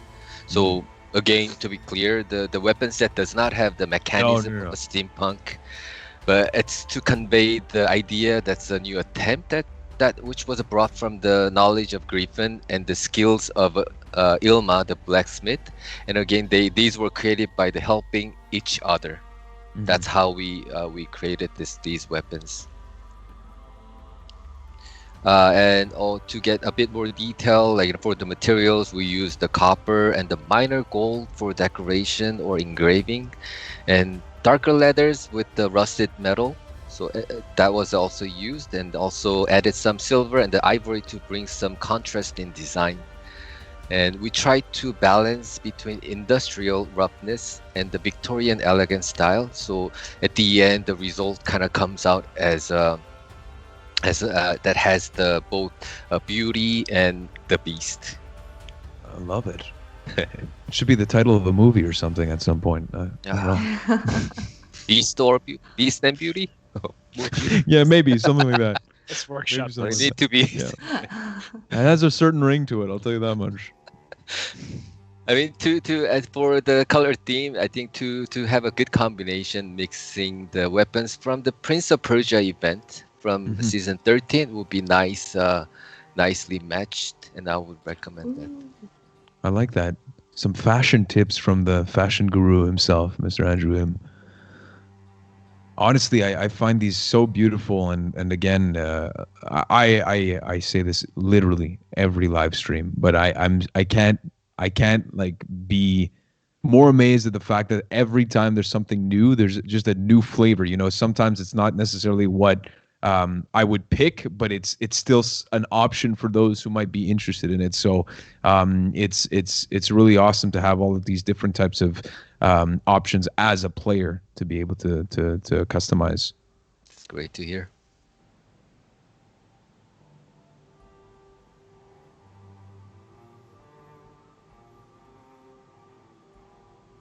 So I think we're going to head into the overview of the full collection as we normally do, so that you guys can take a look. I again going to remind for those of you who are joining a little bit late to the party, you're listening to the Year 4 Season 4 Reveal stream For Honor. Mayhem starts next week, December 10th. And we're just taking a look at the Battle Pass weapons again. That's going to be available starting December 10th at the launch of the season. So this is the collection, steampunk themed, Renaissance. You have it, you name it, you got it. So Andrew, Yuri, we're going to finish off with the final elements of the Battle Pass, which are the, there's outfits, there's ornaments. Yuri, what can you tell us more about the other elements of the Battle Pass?